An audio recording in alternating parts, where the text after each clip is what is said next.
Love and Rum by Dani Mclean, performed by Avery, Caris, and Paige.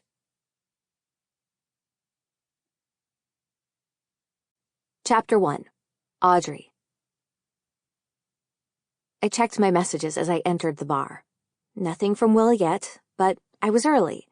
Tiff would have scolded me for not being fashionably late, but I'd never been late to anything in 31 years, and I was hardly going to start now.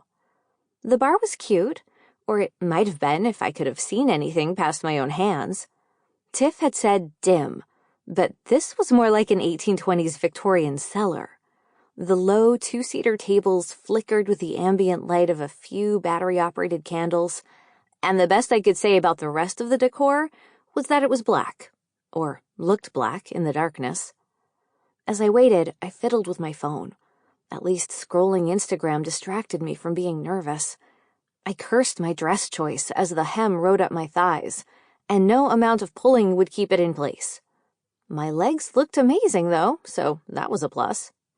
I'd chosen a seat where I could watch the door and threw a glance in that direction whenever I thought Will might have arrived. I was liking a photo of a pug in a onesie when movement caught my eye. I looked up in time to see a tall man in a dark leather jacket. Maybe it was the confidence that was emanating off him, or how the jacket showed off his broad shoulders and strong biceps, but I found myself wishing that it was him I was waiting for. I shivered as he approached, flattered and a little nervous. "Can I help you?" I asked. I was about to ask you the same thing. The darkness masked his face, but there was no disguising the suggestive tone in his voice. "Is this where you tell me you can make my dreams come true?" His voice was velvet smooth, amused by my skeptical response. I thought we could start with a drink, but it really depends on the type of dreams you've been having. Do you often imagine yourself in an uptight bar surrounded by a dozen strangers? Damn, he was kind of funny. Okay. Sometimes. Usually the lighting is better. His laugh was a shot of warmth in the dark.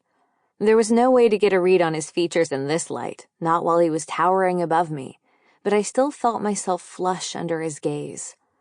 Then a body slid into the seat next to me. "So sorry I'm late. Traffic was crazy," Will said, leaning in to kiss my cheek. Strange. Traffic had been pretty quiet for me, but I shrugged off his excuse. Hardly enough to be a red flag. I turned back to where Mr. Tall and Sexy had been, only to find he'd already left, probably off to try that line on someone else. I hid my disappointment. Will and I made small talk until Sample complete. Ready to continue?